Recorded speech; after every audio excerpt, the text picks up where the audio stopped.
Hello and welcome to the JR's Gaming Podcast, where we talk about the rise of Nintendo and what this great gaming franchise has in store for us in the future of gaming, and of course the country in which it was born, Japan. I'm joined as always with my co-host and good friend, Ryan Fern. Ryan Fern, how has your week been today? It's well, not today, but how's your week been? You know, you've not been on. You weren't on last week because we had as my second co-host on. We introduced Ali onto the podcast, but you know, it's you're back, Ryan. You're back from Liverpool. Well, you were at a football match on Saturday, and you went to Liverpool. You've been all over the Liverpool place. on Wednesday, yeah. Yeah, I've so been all over the place. up and down, here and there, out and about. What have you been doing? How have you been, man? Good. I mean, this Wednesday I went. Yeah, wait, is it? Yeah, this Wednesday just gone. Yeah. I had to go buy a coach to Liverpool to see another football match. As you can tell, I'm a football fan. Yeah. So I went to one on the last Saturday and then one this week. But it was all the way in Liverpool, so the coach was 3 hours there and 3 hours back. And by the time I got back, I was absolutely done in. I just fell into my bed when I got home. It was just tiring, but the experience. Then you get back at like 2 a.m. 2 a.m. I think, yeah. Just... But the thing is that the experience itself was really good because I went to their stadium's called Anfield, and it's one of the nicest stadiums in England. It's like really big. So we did lose, but it was the experience. So that's yeah, but that was pretty good. Yeah, it's just that was the main sort of event of the week, to be honest. Well, it was Leicester, right, wasn't it? Because you support Leicester. Yeah, so yeah, but they were playing away from home. Yeah. And so it was. So you've been just going to football matches. Then you've been going to college. You've been such a busy bee, right? Because not only have you got college, but you've been going to not one but two football matches. You know. Exactly. Yeah. Did you go with family or was it just yourself? Or did you go with friends? It was with my sibling, yeah. Oh, nice. But yeah, I'm glad you enjoyed it. And I mean, you messaged. I was like, you messaged me back at 1 a.m. and you're like, bro, I don't think I can sleep. No, you were like, oh, Yeah. I'm still awake. I was like, what? Like you're still I'm still still in awake. Liverpool? You were like, I'm still on the way back from Liverpool, and I was like, what? 1 a.m. Why don't you just stay over at a bloody hotel or something? You know, like, why did you not No, all because the way back? well, we did that because it was on a coach. So basically, we got a coach from because the coaches are like ran by the football club. Yeah. So we had to go to the Leicester Stadium first because that's where the coaches are parked, Yeah. and then they leave from the Leicester Stadium to go to the Liverpool Stadium, right? But the thing is that if we stayed in, we couldn't stay overnight because the Liverpool or our coach, left like straight after the game. So we had no choice really but to go home, and no one was going to drive up to Liverpool to come and fetch us. So yeah, it was. She doesn't drive. Not yet. Okay. Very soon, I think. Yeah. I mean, man, I want to learn to drive pretty soon, because like, yeah, I'm 18, and like, there's a lot of pressure on me to drive because the lessons are so expensive. Like, I know. Yeah, like I'm sure you know, considering your sister's significantly older than you.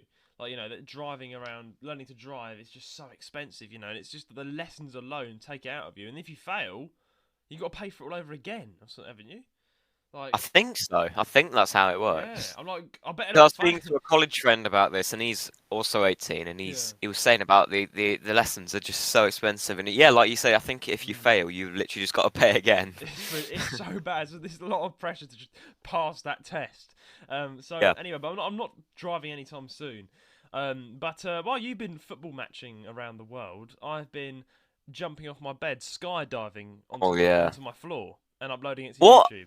Yeah, okay, go ahead first, and then I'll ask a question. So I kind of went viral from a stupid video recently. I was just bored, man. I've had another week off. Yes, I know. I've had like the 4th week off. I've not been acting for 4 weeks, almost a month now. More on the acting. I'm actually acting again next week. It's all hands on deck again. I'm going to be very busy. But anyway, I've had a nice few weeks off. Well, I've been live streaming. I've been touching grass here and there. Doing podcast stuff. But I was like, I was sending a meme video to my girlfriend. I was like, I'm gonna just do this. I was being silly, and I stood on my bed, and I thought, you know what, I'm just gonna wing it. I'm gonna fly off this bed at maximum speed. Like, I'm gonna try and skydive. I don't know why I thought about this, man, but I was high on caffeine. I think I drank like a whole mug of coffee. I mean, not to say this does this to people, not to excuse my silly actions, but it's a big "do not try this at home" banner about what a banner literally going around what I just did, because what I did, I stood on the bed and I filmed myself just like, you know when you skydive, you kind of put your legs and arms out to the side and then you just like dive. Yeah. I did that, and I was in the air for like 1.2 seconds, and then I was like, oh shit, because I went straight down on my chair, smashed the chair into my ribs, almost winded myself to death. The chair went crashing down, the phone went flying out of my hand, and I was on the floor like in agony. And I just quickly hit the stop button, and I uploaded it to YouTube. Ah. Yeah. What?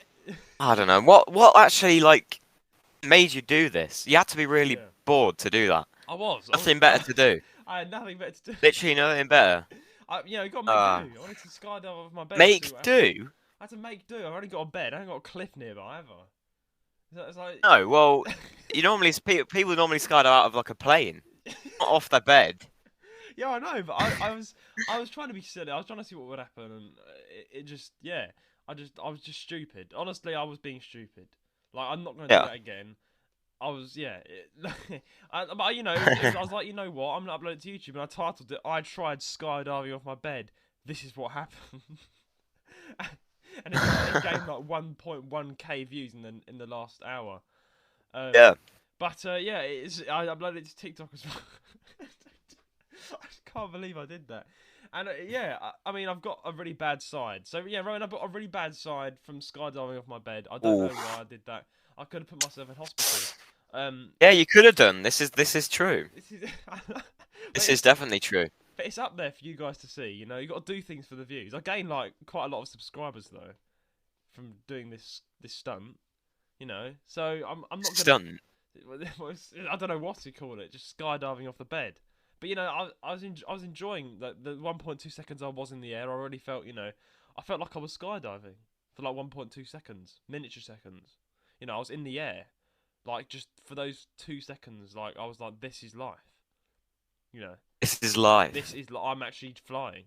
But it's only for that was a very short thought then, because you didn't get much airtime. I didn't get much airtime, no, because then the moment I was like, this is the life, my face plummeted into my chair. And my ribs got... Wait. You didn't move your chair before doing it, so you thought, my chair's there, I'm still going to jump. Yeah, because I thought I could land on the chair. You know how a swivel chair... No. Wait, is it a chair? Okay, what's the chair? Is it like one of those with wheels? I've got one with wheels on. It's the wheels chair. Well, you can't land on them. You're just going to run away from you. Yeah, no, because I thought I could stomach it. I thought I could land on the base and like have a smooth landing. You know, if I could like land on the base of the chair with my stomach. You know, it would be a bit of an impact, but I'll be able to take the impact. But I don't know what was going through your head that time. I somehow missed the chair, and you missed the chair. Well, you know, I missed the base, and I went straight through the headrest. You know, like I went onto I fell onto the headrest, so that sent the chair flying. So I went flying down. That's what the tremendous crash was on the video. You saw it all go to shit because I was just flying across. The chair was flying, I was flying, and then I just hit the ground at maximum speed, and I was in pain. But yeah, let's quickly play the clip of me falling off the chair, or flying off the bed.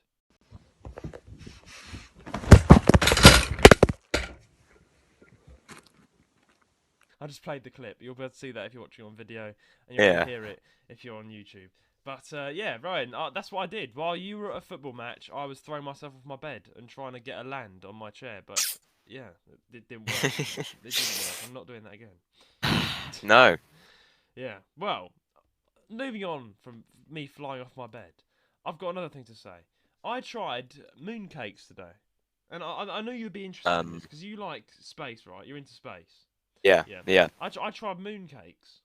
And I'm not sure, I think you would know about this, but in East Asia, it's like a tradition, like to celebrate the moon being like really nice, like and bright.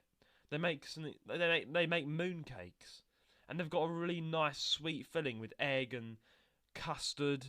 I don't know. I mean, wait, hold on. There's eggs in the. Okay, what do you mean? Egg? What kind of egg? I mean, you said there's egg in the cake. I mean, of course they use egg for the cake, like the pastry. Yeah, cake, you use like eggs, but like a mooncake, it's like a round shape, but it's not like an actual moon. It's like a small little cake. I don't know how to describe it. Actually no. On my live stream, I was playing Animal Crossing New Horizons, and I think one of the seasonal items was mooncakes. Do you remember that? Do you remember what they look like? They're like a little the shape isn't that special. It's the taste that really does. We'll just look it up right now. Look up mooncakes. Look up mooncakes. Yeah, let's Google it. But while you Google it, I'll tell you what mooncakes are. They're this traditional food eaten around this time of year, like September, October, by I think East Asia. So like Hong Kong, China, Japan. Oh yeah. Yeah. Yeah. They don't really look. They don't look like the moon. They've just got sort of patterns on it. It's like a pastry thing. What's inside it? Looks. It's like. Oh, what's inside? What's inside? It's like an autumn Actually, it does festival. look like. It looks like there's many different fillings for it. Yeah. Like there's a lot of different ones. Red bean paste, white lotus paste. Yes. So they used. So basically, red bean paste is lovely. That's the thing. I really enjoyed the mooncake because I actually tasted the red bean paste, and it's sweet. It's a sweet sort of hard. Oh yeah. mix. Oh man, it was lovely. I mean, the reason we had the mooncakes is because my family's British. We don't really celebrate the sort of Chinese or East Asian tradition. But we have a good family friends that are from Hong Kong, and they gave us these mooncakes, and I was like, wow, it really does taste nice. So I felt like I've tried a new culture today, Rowan. I felt like I've put on a new side of the world. I've tried something. I've taken part in mooncakes. And they celebrate it in East Asia, like in Japan, Hong Kong, China, pretty much all that area, but South Korea as well. But mooncakes, right? What they celebrate, it's like the moon. That's why I thought you would like it. It's basically giving thanks to the moon. It says here. The moon is lovely. Yeah, it says here, the holiday's origins involve celebrating a successful harvest and showing thanks to the moon. The date of the celebration was strategically chosen as the holiday takes place on the 15th day of the 8th month of the lunar calendar, which is a full moon. So, yeah, this time of year, man, you being an astronomer, you would know that the moon is brightest at this time of year, right? You even said on my live stream, check the sky. Like, man. Yeah. Like, holy cow. The moon is really bright right now. Like, it's so bright. So, I thought it was really quite wholesome to just include in the podcast, just telling you about this, this East Asian tradition where they kind of give thanks to the moon. And they celebrate the moon. What's your thoughts on that? We should definitely do that here. Yeah, we should do that more often here, Yeah, definitely. Yeah, so, but apart from eating mooncakes, Rowan, you've been gaming, I've heard. And would you like to tell us about what you've been playing a lot of Battlefront 2 and more Persona 5. How's that been? Yeah, I've only just sort of got Battlefront 2, but Persona 5 has been. I think I've not ever since I've been playing it. I've not been on the podcast. I started playing it at the start of the week off, I think. Yes. But anyway. Yeah, it's really good. Persona 5 is really good if you're into like anime and stuff. One thing I will say is the palace, the first palace, which I think was Kamoshida's palace, is so tedious. Like it takes ages, but the rest of them are a bit alright. But what I love about the game is the parts where you get to walk around Japan. I've sent you a few clips, I think, of that. Yeah. And it's really nice. It's really nice, yeah. I've heard a lot about Persona 5. I've been listening to the Trash Taste podcast. And they were saying in a recent episode about how Persona 5 is probably one of the best JRPGs out there. And it takes you need to at least put over 100 hours into it. So, like, yeah, it's really time consuming, yeah. It is. Like, it's one of the best. It's been rated one of the best. But, like, Persona 5 is one of the best JRPGs just for detail. But I was thinking about this, Ron. You know how Persona 5 has a DLC called Persona 5 Royale?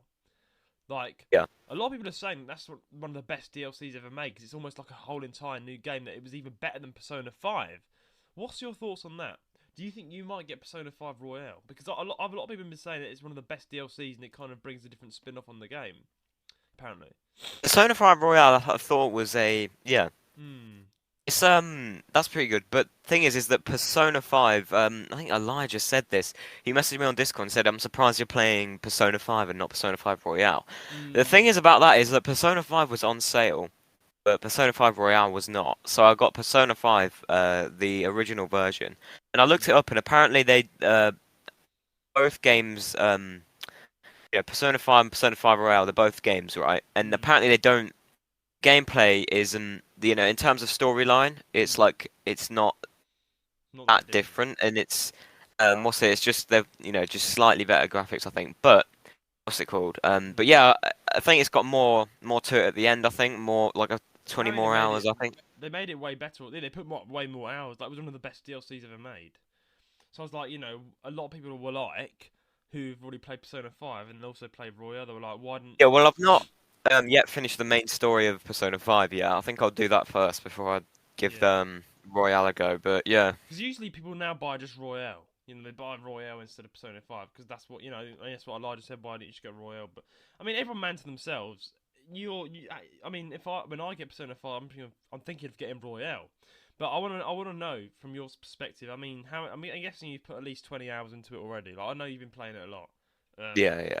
How far are you in the storyline? How is it? How is Persona 5 so far? I mean, you said it's a spot. It's good. So yeah. it's sort of like there's like a real world, and then you sort of go to this palace that's like in like someone's distorted desires. It's weird. So like it's like it's like the palaces are like.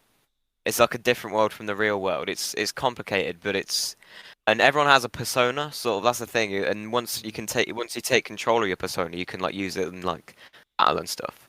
So that's sort of how the title works. I'm pretty sure. But it's well explained actually, because I do know. I do prefer the real world segments, like going to school and stuff, like and then going back home on the train. And walking through Japan. I like that part more than the palace segments. Like the aesthetics in life. Yeah. I mean, but yeah, I guess you're still enjoying the playthrough. I mean, are you gonna beat the game 100%? I mean, I know some people were like probably eventually, yeah. Because I know a lot of people are like sometimes sometimes they'll buy a game and they're like, oh, this is boring now. I'm gonna stop playing it, which I think is very bad. I think you should beat every single game you get, unless it's a really trash game like I don't know, but Pokémon Legends Arceus. Yeah, exactly. But Persona 5, right?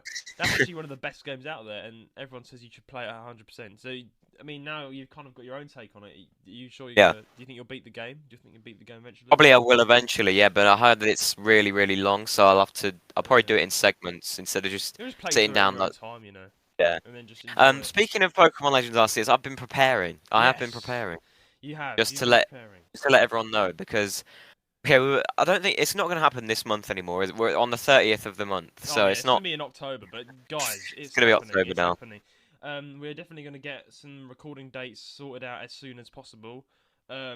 Considering that I'm acting literally in the next week, but I'll be able to fit it in, I think, quickly before everything goes to hell.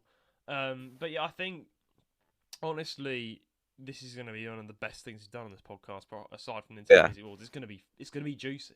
It's going to be big.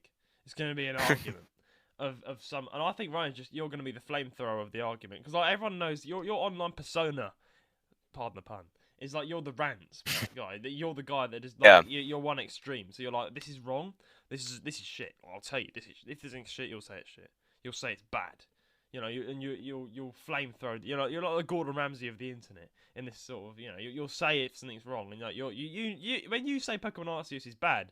You mean it? Yeah. Like, there's no going back on your word. And also, so I'm looking forward to exactly. That's the thing about. That's why Elijah said this as well. He said because I kept talking about Starfield on your stream, and he was like, he said with Roan, he's always one or the other. He's never like, oh, this game's alright. He always this is amazing or this is trash, and that's true.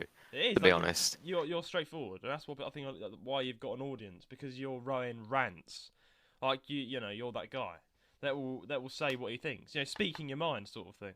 And and that's the funny thing. You got some good insults out there, and as someone who agrees with you on this, like Pokemon Arceus is just a shite game in every single aspect of it. Then maybe there's like one little good thing, and that was just like the idea. Yeah, that's about it. Like I'm happy to support you on this. This is going to be a good. The sort of the premise of it is like the premise of it sounds like is good, but it was poorly executed, like really poorly executed. Oh yeah, and now you're actually doing your research. I think you're actually getting evidence and points. I sort of lean to the performance side of it more than a lot of things. Obviously, like the features within the game as well. Let's be the performance is terrific. The performance actually is one of the most important aspects of a game. In the debate, I feel like a lot of us are going to be like, oh, that's just the performance. We should look at the story. But no. if the performance is bad, Yeah. that makes the entire game shit already. Yeah, because you can't will enjoy turn it. You away. You can't enjoy a game if the performance is shit. You can't. No. You just No. can't. Like, because that will turn people away from the get-go. If something's a bad performance. So, even if people are like, I feel like that's something that when we have already kind of argued about it in the group chat, they evade that point. They're like, nah, that's just the performance. No, but the performance is probably 80% of the game, Yeah. if not 100%. If you play, like, it's a big thing. You know? That's the thing. If you play through like you're right. Oh yeah, that's just the performance. You got to focus on the story. No, because if you play through the game, then it's laggy and it stutters and stuff. You're not going to enjoy the game. You're not going to enjoy your playthrough of the game if the performance is rubbish. Let's just say it's a great storyline, but the performance is rubbish. That just puts the entire thing in the bin for me. Like, I'll just put the game down at that point. If it's got Roblox graphics and it's lagging like hell, and like my Pikachu is like flying into the sky at 100 miles per hour and crashing into a tree, then I'm turning that game off. And if the grass looks like, I don't know what, like blades. This is the thing. We got made fun of. We got made fun of. In the. I mean, who was it? Beth, I think said. I think it was Beth who said, "Oh, you guys just talk about the grass. The grass. All you can say is about there's a grass." But the thing is that you can. The grass is and the grass is like a lot. Of the Exactly. Game. Like, I mean, of course we're gonna have other things. We're not always gonna talk about performance. You know. No. We've got. There's so much wrong with the lore as well. That's what I'm gonna focus on. But of course, I think you could probably find your own stuff. But yeah, what have you been doing then, Roan? Let's talk a bit about research. I've been making some notes. I've been because I've got okay, there's some notes there about the other things other than performance, but a lot of it's to do with performance. Now, if on the debate they say it doesn't matter, I'm gonna keep saying this again and again and again. It does matter. Yeah. I mean, this is going to be good, guys. I'm looking forward to this. It's going to be fruity. And the funny thing about this debate, what's not funny thing is, the plan, me and you, Rowan, are going to basically build the plan. Because we need to kind of break. Yeah, because we need some structure. We can't just sit down and say, right, let's just debate, and then it would just be an all-out war. It'll go to a huge shit fight. It'll be literally an all-out war. We need some structure. We need to segment it in some way. Oh yeah. But just like boxing matches need rounds, you know, and structure. Otherwise, it'll be an all-out war. Because like this is a very fire-breathing debate. There is some sort of there's no bad blood there, but there's a lot between us and the opponents. We are definitely getting a bit upset at this. I think we are a bit, tense. So that's what makes the fight a lot more. As in the argument, a lot more fun. The fact that there is a lot of high blood here against the game. So, like, Liam, who's coming on, he's like a massive fan of the game. Rowan, me and you are like, no. So it's like... Yeah, Beth and Liam. Beth and Liam. Beth has not even played the game, so we can use that against her. She's not even played it. Us too. Like, and she's... Yeah. I mean, we've actually played it. I've played it. Like, she's not even laid her hands on Pug. You know what, guys? Let's save all this for the debate. We'll save this for the debate. That's not... We've got, as you can tell, I've got a lot to say. I have to. We're gonna. I think Rowan. I think me and you. We're gonna knock them out. We're gonna get KO. Do you think? Yeah. Come on, we're gonna KO Arceus. Arceus, guys, on October 15th. No, October 14th. The same night KSI fights like Tommy. It might be, but I don't know. Did that like the fiery night. Oh yeah, guys. By the way, Arceus is going down. Before I talk about that, Master Oogway versus Armz, I was talking about this, and he lost lost in the first. Master Oogway lost in the first round. Why do you think that is? So Master Oogway, right? This is like a fight that kind of popped up last minute for me because I'm a fan of the boxing. I'm not a huge fan. I do like watching the YouTube boxing just because it's funny, just to see two creators go up against each other and see who wins. It's just fun, yeah. You know? So when the Master Oogway thing popped up of him fighting Armz, I was like. That's kind of like, wow, like last minute. Wasn't it a last minute? Yeah, he was originally going to fight Simba, who was like shorter than him, but then he had to find a replacement because he dropped out. So, and then Armz was a replacement, so that was kind of tough. I mean, Armz is pretty jacked. Like, he's big. So, like, he's like some big British dude. He's like, he's going to knock him out. Like, I thought that, and Master Oogway, he's not doing too well on the weight side either. He's pretty fat. Let's just call it out for what it is. He said that himself after the interview. He's not to be like too downplaying to him, but he needs to be in fit shape to be boxing, and he's not as fit as he once was. Yeah. To be fair though, Wings of Redemption versus Boogie 2988 happened, so. Yeah.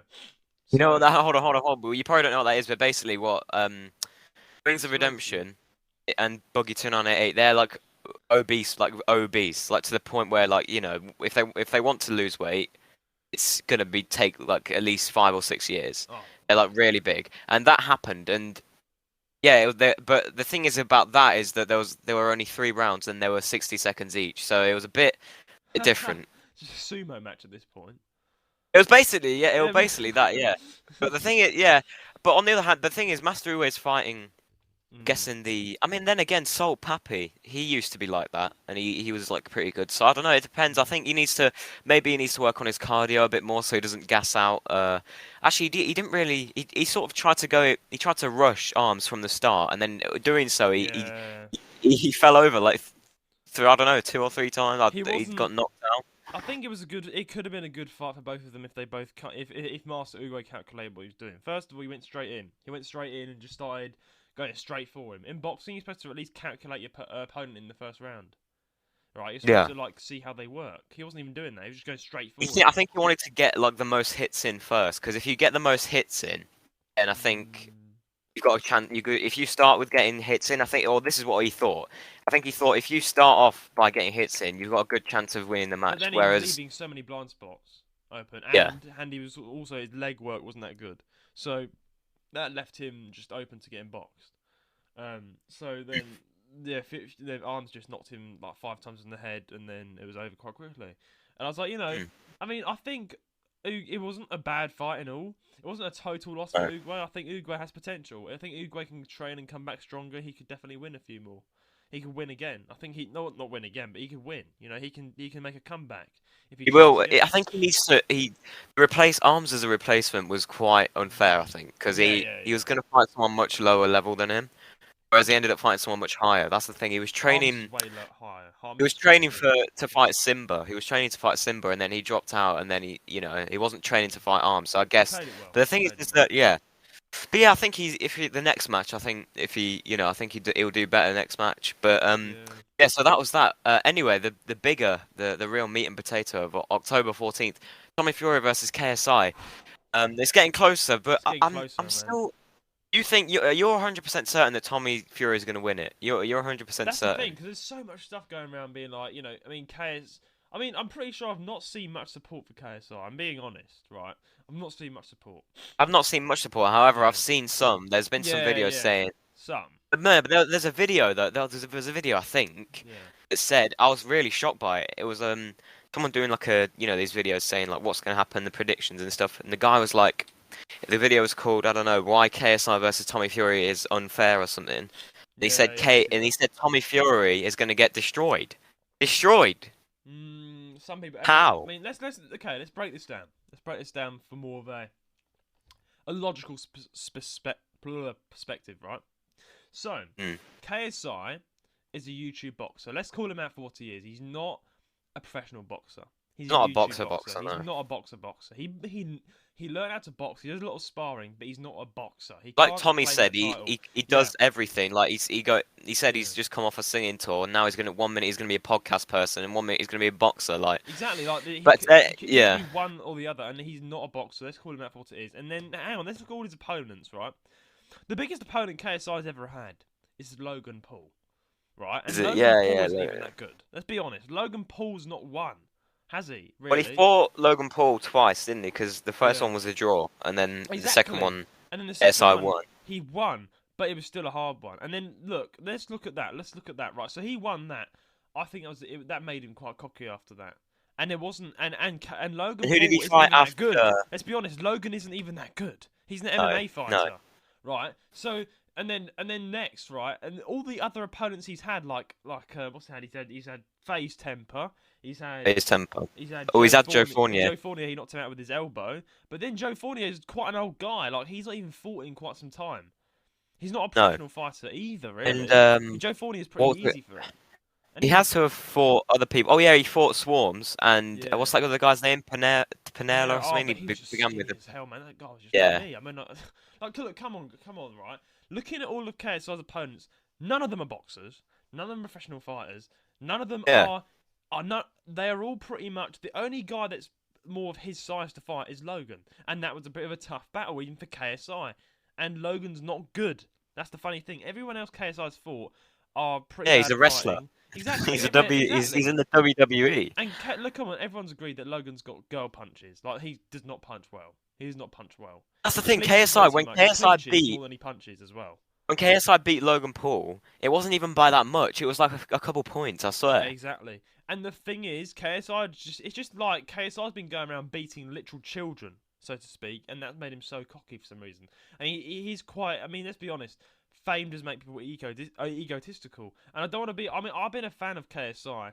Like, he's pretty funny. He makes my day watching his videos sometimes. Let me just say that now. But I do think he's what's the phrase? Biting off more than he can chew. Tommy Fury. Tommy fucking Fury, my friend. This guy's a professional boxer. Related, like, that's a jump. He's gone from level 1 to level 10 in 5 seconds. Tommy Fury is like the guy they're not Jake Paul out, and Jake Paul is a moderately better boxer than both Logan and KSI combined. Let's just say. Yeah, right? This is the thing as well. Why do you think everyone's wanted to see the Jake Paul versus KSI? Why hasn't that happened? I mean, I don't know. I mean, I think it's KSI went straight to Tommy for some reason after a boxing. Like, you're next. But And I'm after like, you know, this, well, he's got to fight Jake Paul because everyone wants to see that. if And I'm he wondering if wins. Jake Paul, if he wins. I mean, if KSI loses this, he loses a lot. That's the thing. He's won. KSI's won every boxing match he's ever done, right? Yeah. But that's because of the people he's been fighting. But the thing is that he doesn't take that into account. He just thinks, oh yeah, I've won every single boxing match. Even it's The been best seen, boxer. like he was fumbling his line, like on the face-off, like he had no proper argument. Tommy Fury just. Oh yeah, destroyed face him. to face. Yeah. The DAZN, what's it? DAZN. The zone, yeah. Yeah, the zone. The face-off was ridiculous. He was like destroyed. He got roasted by Tommy Fury. Well, in the press conference, Tommy Fury's dad just like destroyed the whole thing. John Fury's hilarious. John Fury, Did you see the Aiden Ross interview as well with KSI? Yeah, I saw that. It's Yeah, like, yeah. John Fury was like, bomb squad, bomb squad, bomb squad. I just like interrupted K. Anyway, yeah, but yeah, you know, like that's just talk. That's all talk. That's just everyone's being twats. The real meat of the bones, so to speak, is, let's be honest, KSI's not got a chance. Come on, like I'm just looking at KSI, looking at Tommy Fury's a literal boxing unit. The one who knocked out Jake Paul, I do think KSI's being a bit delusional. I don't know why KSI's so at least have some respect for Tommy. Like, at least have some respect. At least understand that you might literally lose. Like, I don't see. Yeah, no, he's still saying that he's gonna knock him out. But that's just silly. Come on. How? Yeah. What? Let's just look at them both on paper. How is KSI gonna win that? How? Like, can you see that happening? Like, look, Jake Paul. People have been saying. Like, Jake Paul got several headshots on Tommy, and Tommy didn't even Yeah. go down. No, but people have been saying that even if Tommy Fury wins by like, at the end, if they go like all the rounds and then Tommy Fury wins at the end, people are saying just a win might not be good enough because then people say, well, you've gone into a boxing match and you've struggled against a YouTuber and you've just won it at the end. People are saying Tommy Fury has to knock KSI out to get any respect. Oh yeah. No, 'Cause he's a there YouTuber. will be a knockout because, as you can see, there's a lot on the stakes here. There's a lot on the stakes because if you actually look at what's going on, Tommy Fury's like, oh, I'm gonna knock you out. Like, I'm gonna come straight for you. Tommy Fury's actually training for this because he wants to knock him out. Yeah. So yeah, let's not let this dominate the entire episode. But that should be. To be honest, man, I think KSI's gonna lose. I think. Okay. And what's your thought? So I mean, I think so as well. Yeah. I don't know though. I hope Tommy Fury wins though, because I do feel like, as good as I like KSI to be honest, but Yeah.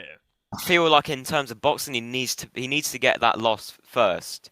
Oh, Because if he just keeps getting wins, his ego's through the roof. Like he's even said like, oh, my ego's massive, and I'm like, well, that's not something to be proud of. Yeah, he's like, I'm the dog.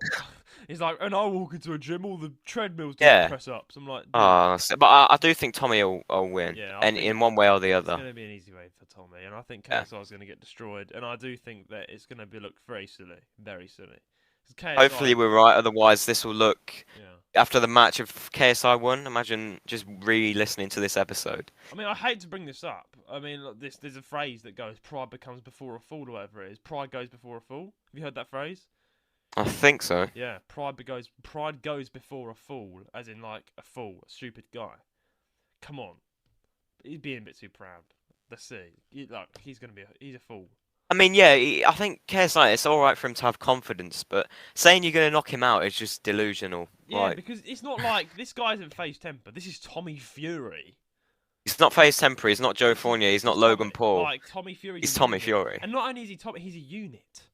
Like, have you seen how big he is? I know. Like, he's a bodybuilder. He's a boxer. He's been training with one of the best boxing champions in the world, and you think you're gonna win? That is delusional. Have some respect. Anyway, guys, Yeah. Anyway. that was our little talk about the YouTube boxing, what we're going to think's happened. So, Yeah. Moving on to more Nintendo-related stuff. Before we move on to the news, yeah. Nintendo Music Wars is officially finished. It's officially closed. It's all done. The winner has now been announced. Now I can't announce it live. I do know who won. But the episode will be coming out, I think, this week. My editor will be editing it. Yeah, but Ryan, it's done. I'm pretty emotional about this.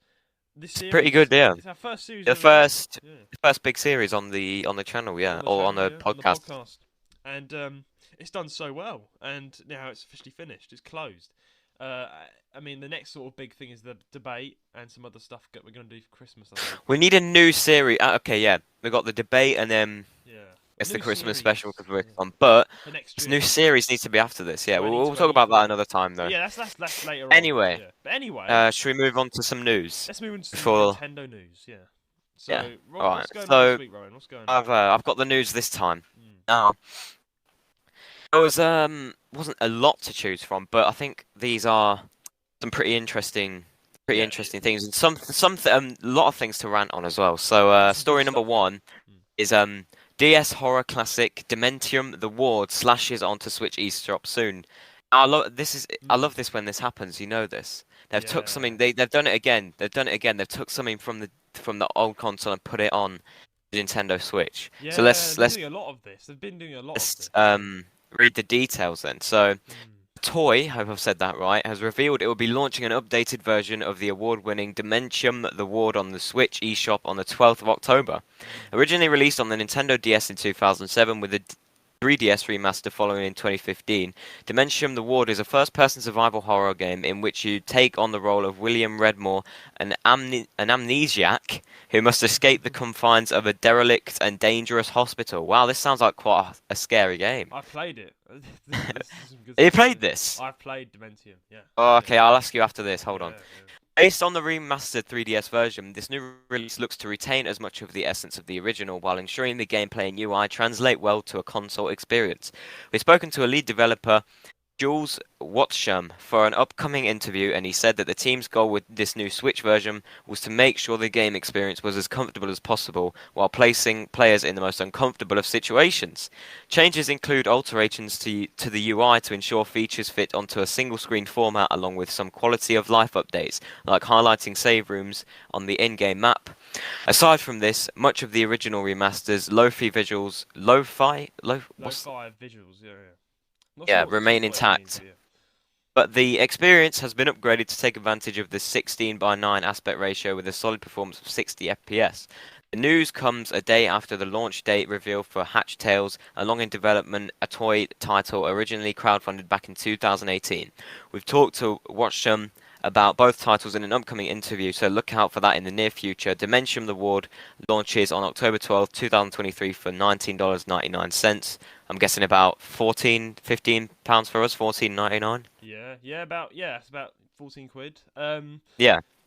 I think that's a fair price. Fair price for a good game. Anyways, you've played this game, and now it says it on the 3DS. I could always get this off the H shop and test it for myself. What do you think? What is the game like? Is it scary? It's scary. It's good. It's good. I think the fact that it's an old game brings a different level of scare to it.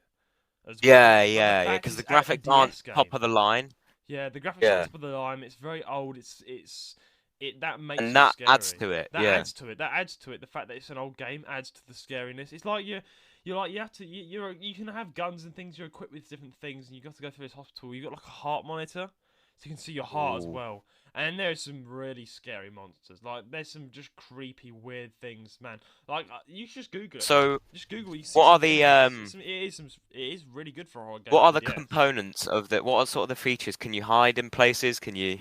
So you can hide. You basically go around this basically haunted hospital, and there's some weird ass, just weird, creepy, just like disgusting monsters in there. Can you Like, hide though? yeah, you can. Like, under beds and You can stuff. hide under things. You can hide behind corners, and you got to kind of escape. I mean, it's really really good. And there's like if you there's also like security cameras, and you can check them and stuff. Like it's really good. Anyone else has played this know it's fun. For the DS as well, that's why it was award winning. It was really scary for its time, and then now it's even more scary because it's just such an old game. And that again adds to the scariness, it's almost like the hype has all restarted again. The fact it's going to the Switch and it launches in October the 12th, it's like the hype has restarted. It's like I'm reliving the release that happened back in the year 2000s, you know, for the DS. Yeah. Whoever thought this, right? Whoever thought people were like born back in the year 2000, right? Like me and you, we're the year 2000 kids, 2005, you know. So it's like, well, you know, whoever thought, you know, when this game was first released in the 2000s for the little DS, you know, whoever thought that would be reliving that hype of this game being re-released for some Nintendo Switch about 10, 15 years later, you know. Yeah. Do you kind of get that? Do you kind of get the hype? Because it's not released yet, but it's going to be re-released on the Switch. Bigger screen, more scary. I don't know if the graphics will be like redone, but yeah, if you googled it and have a look at the images. Yeah, the pictures are really like proper scary. Yeah, like, it's dark. It's just dark as well. Yeah, that's what I like. That's what makes a horror game good. The fact that is I like, think what I'll do is I'll get this on the 3D, and next time I see you, I'll play it with you because you have to play it with me. Like... because I can't play this by myself. What if you streamed it? Yeah, that could work. Yeah, people like watching horror games. Bro, there's so many weird things in this game. Like it's really for an old game, it's really detailed.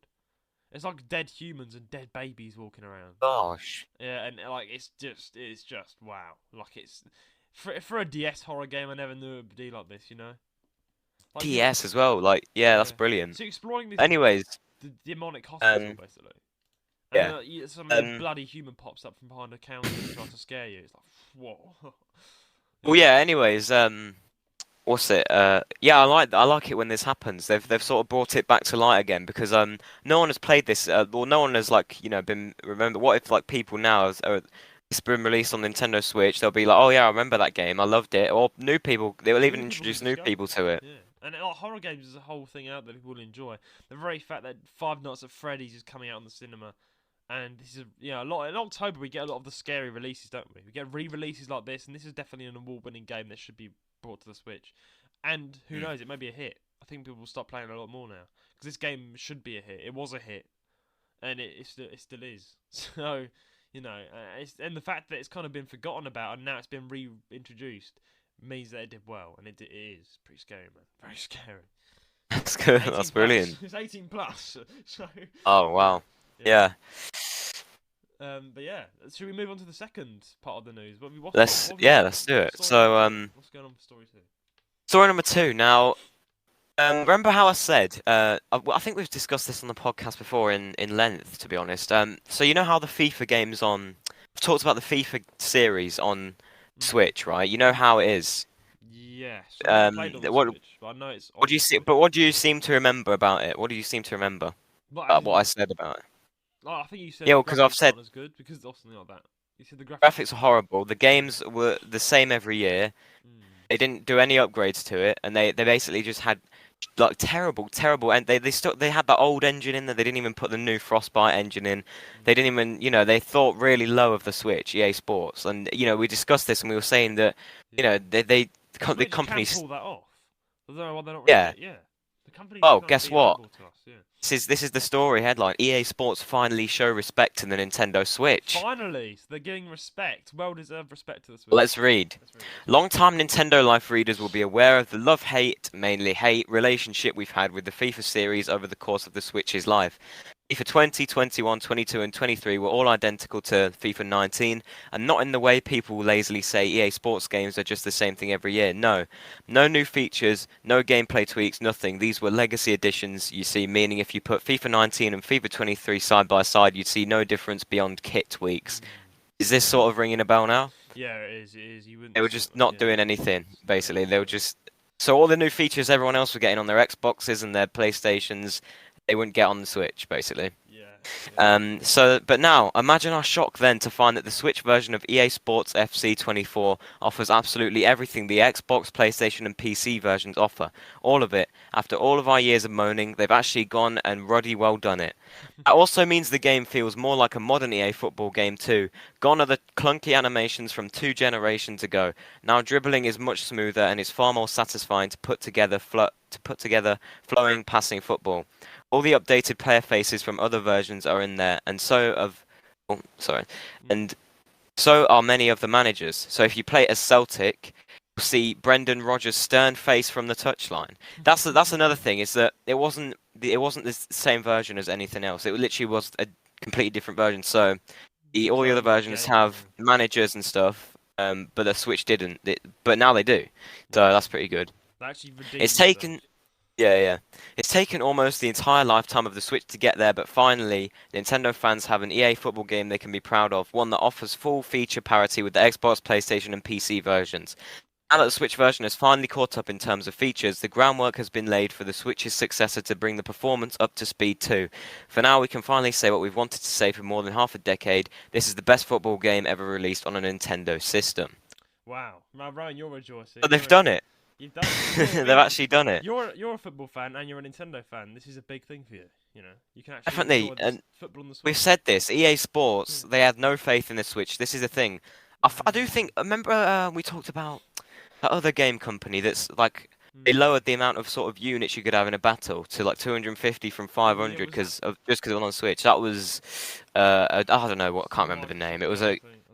Yeah, but that's the thing. Companies have constantly had no faith in it. They've got, it's a Nintendo Switch. We need to lower this, lower that, lower every. We can't have the same version on the Nintendo Switch.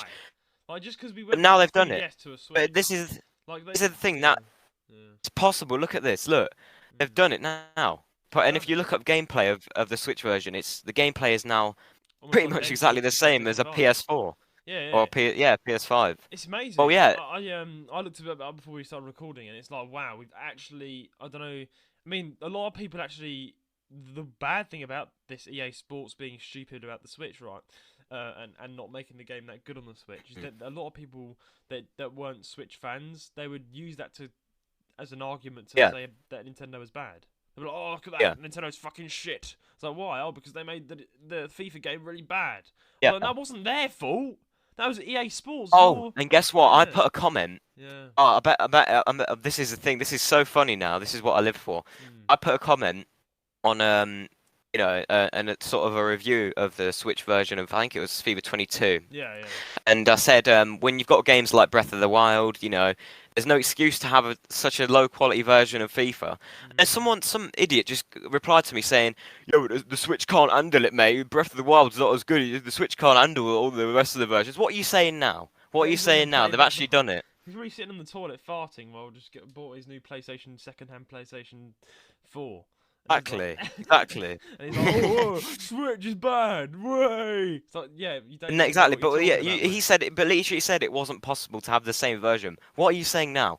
This shows that it was possible all this time. It was possible. Why have they waited? But the thing is, my problem with this is, why did they wait this long to do it? For 5 years, we had to put up with having the lowest quality version of FIFA on the Switch, and we had to put up with all the insults from the stupid. All the insults. They're like, oh, it's all Nintendo's. It's not Nintendo's fault. Come on, it's just proved it was EA was just lazy the whole time. Lazy. I mean, I think it's because the 3DS was such a small system, and of course, everyone kind of downgraded that as just, it's not as powerful as a home console like a PlayStation. And so when the Switch came out, there was still not any faith in that for some reason. And the Switch is it's nothing like a 3DS.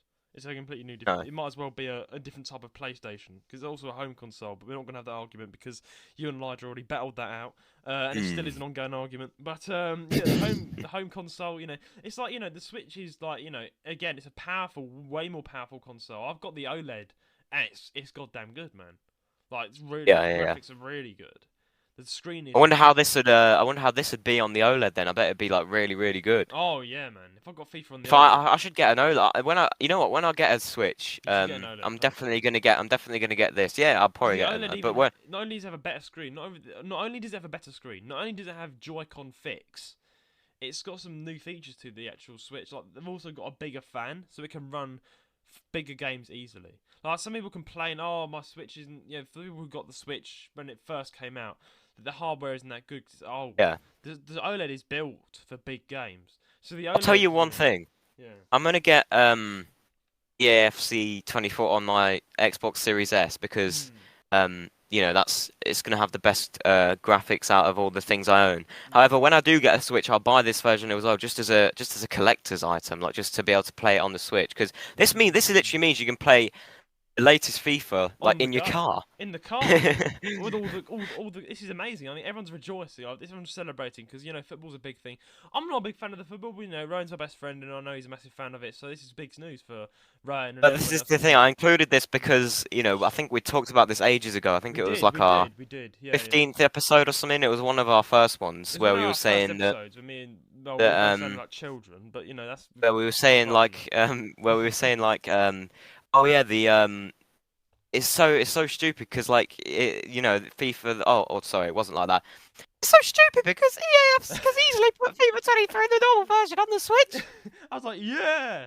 No, sorry. This is guys. If you should get. Some of our viewers have not noticed how we've changed. Our first episodes are so bad. You don't notice though because it's over time. It's over time that unless you don't notice unless you go all the way back to our first episode now, guys, or after this episode and see the difference. Like I'm a man and you're like a 2-year-old. Like, it just sounds really bad. But like, thankfully, me and Roan are now just better at our job. And we didn't sound like podcasters either. We didn't. I was like, hello. We're like the country from which it was born. I sounded Japan. so sad. I was like, oh. Now I'm like, Japan. I'm like, Japan. Yeah, like, Japan. Yeah, I'm making it all interesting. But I like how the intro's never changed. Like, it's the intro's never changed. The OG intro. Always going to stick to the intro. Always. But here's the thing, I think this is an amazing change. I don't know why it took them 5 bloody years to do it, but it's here now. It's here. You can enjoy FIFA in the car on the way to Devon, Rowan, when you next go. And it's best, and it's better. And it's the same version as all the other ones, basically. And I knew this was possible, but they just took ages to do it, and I don't know why. It's just EA being lazy. All these people who are saying, "Oh, it's the Switch's fault. It's not powerful enough." It's not. It's just the company just lazy. Kingdom, Animal Crossing. These are all high graphic games. They like that. Nintendo Switch has some of the best. But now, no more complaint. I used to complain every year about it's just going to be the next FIFA on the Switch. Literally the same thing. Like so say for example, this is how it would go to make it easier for people to understand. FIFA every year is more or less the same, and that's not what I'm saying. It's more or less the same on every system. What we were complaining about for the Switch version was that say FIFA 20, right? Say from FIFA 19 to FIFA 20 on PS4, Xbox, PC, those platforms. If there was a new feature added to those platforms, say I don't know, the ability to a new feature added to career mode, it wouldn't be added on the Switch. So say from FIFA 20 to 21, if there was even more features added, it wouldn't be. I think in FIFA 22 they added the ability to create your own club in career mode. I didn't get added on the Switch. Switch was just stuck. So they were just abandoning this. Well, they weren't abandoning. They were releasing the same game every year on the Switch with just new kits, basically. But now they've not fixed it, but they've updated it. Yeah, they've made it the modern version. So that's why we're happy. 5 years to do it, but we're here. 5 years. Yeah. This is quite like a FIFA debunk sort of thing, but I never really play FIFA. I know people who do. Of course, you are. There's the common phrase I think we've all heard that like when a new FIFA came out, it's just like, oh, they changed the grass. Like, is that actually true? Do they just literally change the grass to a different species of grass or something? Or is it actually do they actually add new features and new teams and players? Yeah, no. Just the grass? Yeah, they add they add the new kits, they add the new the new teams and stuff. But they add new features to career mode. I think they add I mainly play career mode. because I find that mode the most fun. But they yeah, they do add new features, but the base game side by side, like if you looked at like gameplay, or like if you play the match on FIFA 23 and the new one, EAFC 24, you wouldn't see a massive difference. Oh, okay. But at least now it's not going to be a bad difference. At least now on the Switch, yeah, on the Switch it's been terrible. Oh yeah, it's been awful. Yeah, I was complaining about this for ages, but I think this Now is it's good done. news though. This is good news for things to come though, because companies might actually start thinking, you know what, we can do more with the Switch. We don't have to lower all the things down. We can actually have good graphics on the Switch now. Yeah. Start to put our trust more in the Switch, and the Switch is an amazing console. And I mean, I think the best sort of thing of 2023 so far that the Switch has done is port games from the DS. That's been a really good thing. They've been porting old games, which we thought were lost forever. Like, respect to Nintendo for doing that. You didn't forget your old games. Good stuff. Yeah. Then again, that are kind of weird though about that. They've not ported some of the big names like Pokemon Moon, Pokemon. They've not. I don't know, Pokemon. Tomodachi Life. Everyone wants Tomodachi Life for the Switch. Everyone wants Tomodachi Life on the Switch. That's not come out yet, but who knows? Will we see it on the new Switch? Also, you've then got Animal Crossing New Leaf. That's not been ported yet. I mean, everyone wants a port. Even a famous Nintendo YouTuber I know actually, like emailed like Nintendo themselves and were like, bring New Leaf to the Switch, and they were like, thank you for your email. We will consider it, which is basically their way of saying fuck off. Which is weird because Nintendo never really talk about, or they never respond to their viewers. They did this time, but they were like, here's a Nintendo Animal Crossing bookmark in your free time, but we'll think about it. But is that a good sign, do you think? Do you think they might actually port New Leaf to the Switch or the new? I don't think so, because if they've said, oh, here's a bookmark, that's basically saying, no, we won't, but here's a bookmark for your sanity. Exactly. Thanks for being a fan, but we kind of like our fans, but we don't, because we sue them, put them in prison, and give them a life of I don't know. Would that? I mean, that might bring popularities of a remastered version of New Leaf, but will they do it? It's Nintendo. You don't know what they're going to do next. You don't know what Nintendo's going to do from 1 minute to the next. You know, it's like the company themselves are so. But anyway, I think that's our main point, is that I think we can look forward now to a lot more good games and new updates coming out. Now people have seen what can be done with the Switch. Yeah, exactly. Actually see the potential, you know. And one last question: will you be getting FIFA on the Switch when you do get your Switch? Well, I think I said, eventually I will, yeah. So you can play it on the car. I'll get this version, yeah. It's brilliant, mate. Brilliant. Absolutely brilliant. But anyways, story number 3. Now, this one's confused me a little bit. I think we should sort of think about this more detail. Now, story number 3. Pokémon X Van Gogh Museum merch is already seeing expensive online resales. Now, I didn't even know there was a Pokémon X Van Gogh Museum merch. I don't know what that's in. Yeah. Basically, Pokemon collabed with Van Gogh. What? They did. That's what it says. Have you seen the pictures? Look it up. Look it up. I've looked it up. Yeah, they collabed with Van. Well, isn't Van Gogh dead? The painter. Yeah, they didn't collab with him. They collabed with his art. I'm pretty sure. Oh yeah, they did. Yeah. They did. They collabed with the Van Gogh, and they did like different things here and there in museums. Yeah, they did. Alright, well, let's read. Let's get a better understanding of this. You might have seen yesterday's videos of crowds descending on the Van Gogh Museum store in an attempt to grab up some of its exclusive Pokemon merchandise. Well, as expected, it seems that more than a few members of this opening day crowd were out to make a quick buck, as many of the limited time items can now be found on eBay with a huge price markup. Yeah, that's nothing new. It's the exclusive Pikachu X Van Gogh Museum card that appears to be the most popular item out there at the moment. The card could be obtained by taking part in the museum's Pokemon Adventure activity, specifically listed for ages 6 and up, we might add. Which, when completed, could be handed in at the venue reception for one of the limited availability cards. Despite the fact that these were free prizes for taking part in a children's activity, they can now be found online with an average asking price of £300 to £400. Today's online resales are disappointing to see, though hardly unsurprising after yesterday's scenes.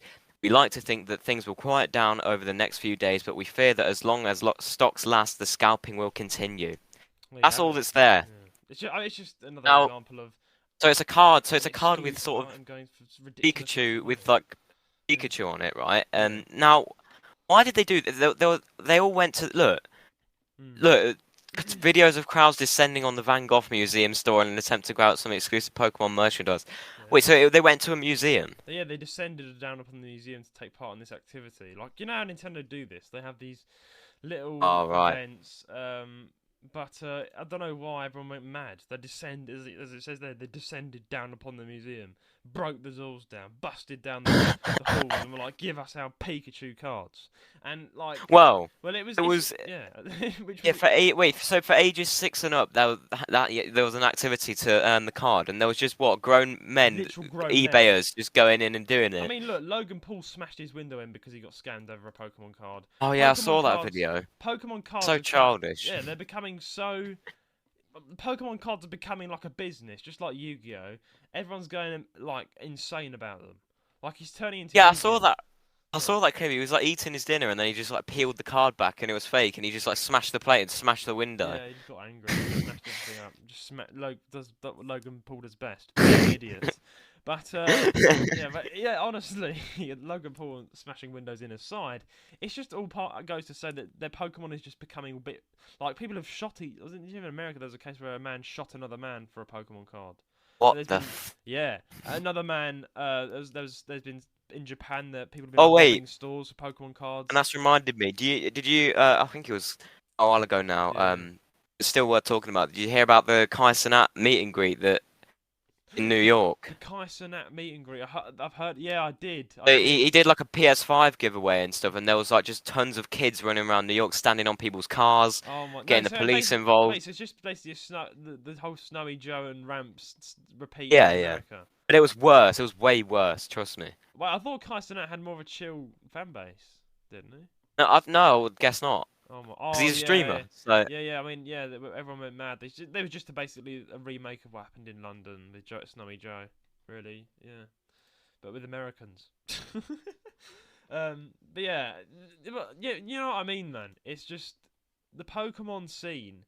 It's turning into a bloody business. Like the amount of Pokemon is for games, it's for like trading card, but now it's turned into this valuable thing where you know if cards can be worth up to $1,000 or more, and like some are like what's it? There's Pokemon cards that are worth $1 million. Like that's ridiculous. I know it is. It is. Yeah. It takes the fun out of it, really. It does. It's just, and it's got to the point where people are murdering each other over a fucking Pokemon. So someone Pokemon shot card. a man over to just to get a Pokemon yeah, card. it's been a thing though for quite a long time now. Pokemon has just become. It always happens when a company releases an exclusive thing, like an exclusive Yeah. card. But these everyone cards were meant goes to be on a for rampage. kids. It was supposed to be a fun little kid game, but it's turned into something serious. And but yeah, I mean, yeah, it's just silly. It goes to show that the exclusive items are there. Go and get your Van Gogh. Wait, so Pikachu what for other merchandise was £400. there? Let me look this up because it said this popular thing was the card. There was this like painting of like Van Siltonera. Gogh X Pokemon. Siltonera, whatever Pokemon was, the flower Merch. Pokemon. She was put into the Images. yeah. There's like the flower one, and then there's a Snorlax. Oh yeah, there was a painting. Yeah. Yeah, and yeah. There was a Snorlax one. There was a Pika Portrait it's called, and yeah, it's going for Pika ungodly Portrait. amounts of money. £400. That's more than my bloody OLED. Wait, what's the Snorlax one then? Is it just like a painting? Yeah, it's just a Snorlax one. It's just a painting. Yeah, but this is just ridiculous. It's just collectors, rich people with more money than sense, collectors thing to do. Yeah. I mean, I Yeah, wonder that's what Van always Gogh what it thought is. about this in his grave. I bet he's just thinking, like, what are all these idiots doing? What are they done with my art? Yeah, why are they turning? What's this Pokemon business? Poor Van Gogh. Like, yeah. I mean, I find it funny. What would Van Gogh think of this? I don't know. When did Pokemon and Van Gogh collaborate anyway? It's not really a collaboration, is it? Van Gogh's dead. Like, Yeah, I'm guessing they got like a relative, or I don't know. How would they say they didn't get his permission? They can't have yeah, done. they can't just collaborate with him. He's dead. He's long gone. He's like 1800s dead. He died in 1800s. But But anyway, guys, this is just another example of just idiots just saying, "Oh yeah, this is a limited time thing. Let's put it on the internet for hundreds of pounds." That's literally all it is. That's all it is. That's all it is. Yeah. But yeah, Rowan, I think it's time for an ad break, and then we'll be back with your questions of the week. Hey everyone, it's Eli. You're listening to my new album, Reminiscence. It's a collection from the original Ace Attorney trilogy, remade and remastered in my own style, and I'm glad to bring it to you on Friday the 22nd of September. Keep your eyes and ears out, and thank you for listening.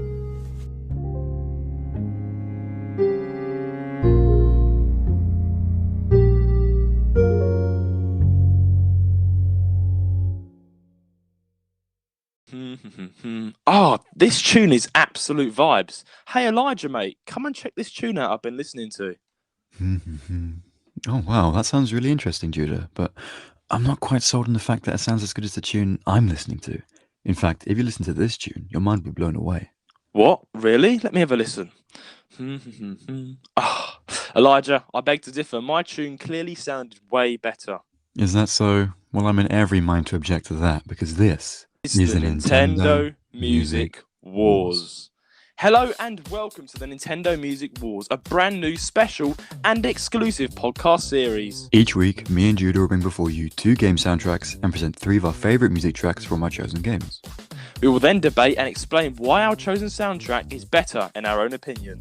Now, me and Judah are extremely biased, so this is where you, yes you, the listener, come in. Each week we want you all to vote on which soundtrack you thought was best. We will be putting polls out on all our social medias, and this does include Spotify for those of you on Spotify. And if you're unable to take part in any of the polls, please write in your vote to our podcast email, jrsgaming135@gmail.com. At the end of each week, we will take in all the votes, and the one of us that gets the most votes that week gets 1 point. And at the end of the series, the person who gets the most points wins the Nintendo Music Wars. Elijah, the war is on. I will win this. Not so fast, we all know who the musician is here. Listen on Apple Podcasts, Spotify, Amazon Music, or wherever you get your podcasts. Or watch on YouTube at the JR's Gaming Podcast. This, ladies and gentlemen, is the Nintendo Music Wars.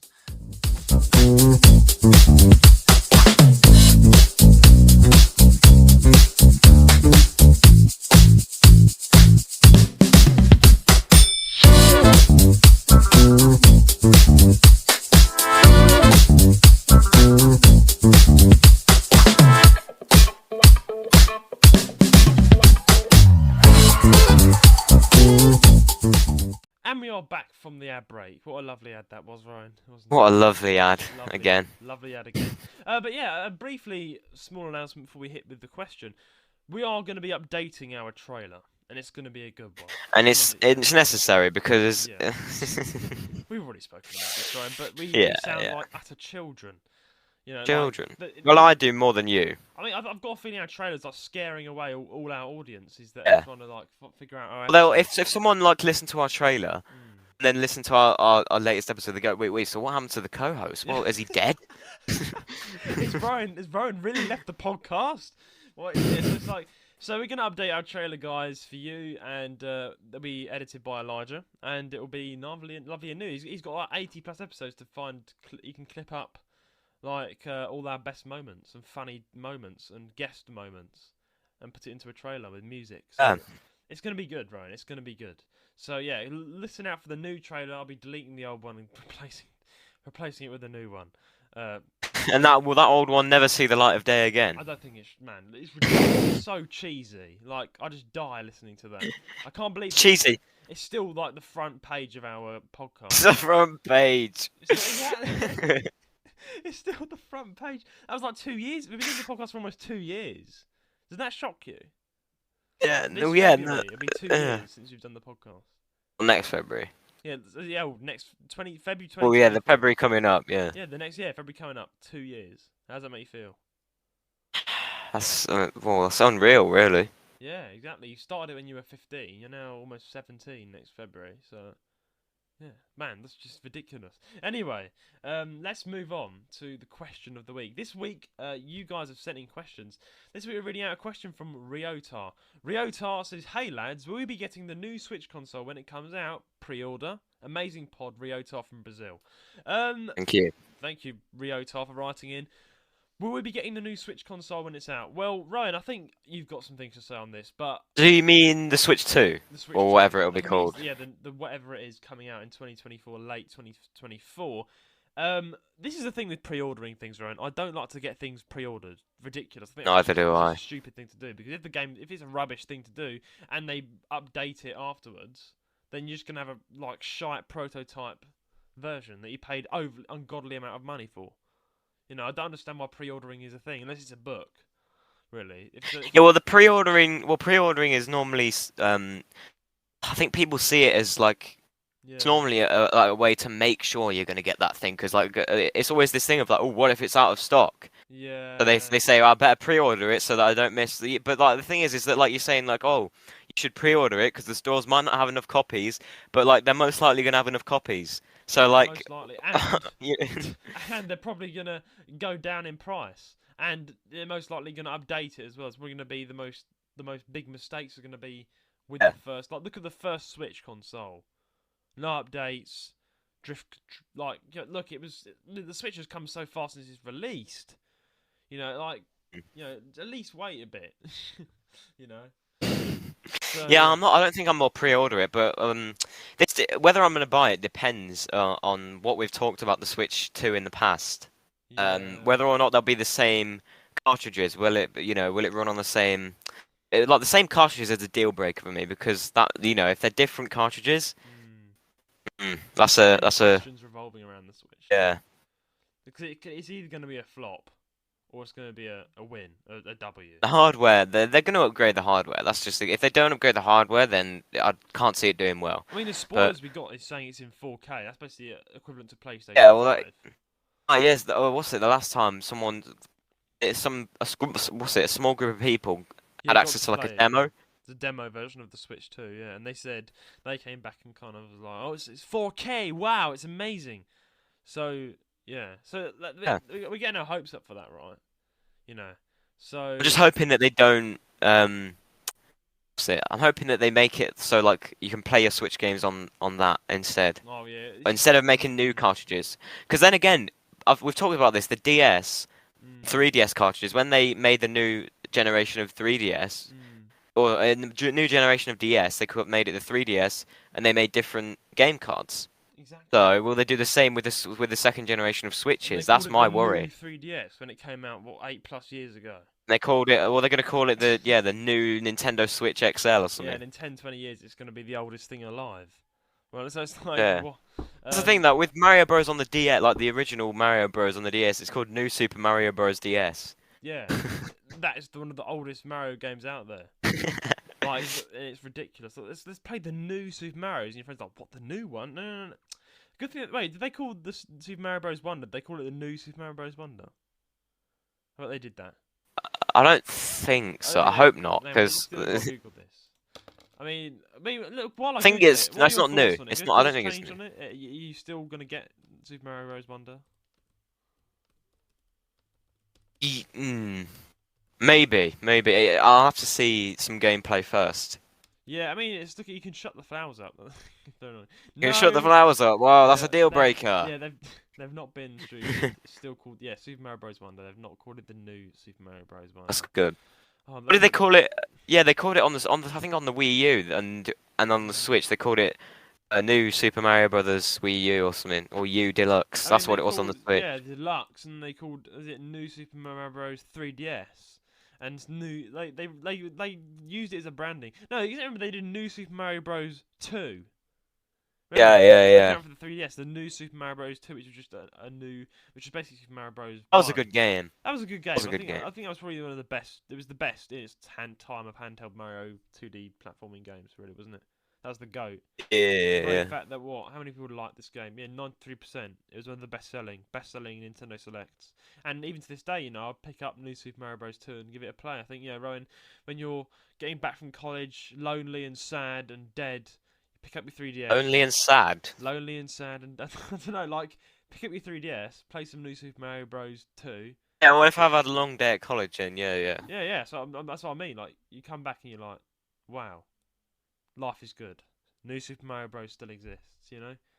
Do you get that feeling? Just pull out that handheld and enjoy it. I think so. Or I'll play, what's it called? Dementium the Ward and get scared out of my... Scared out of the tits.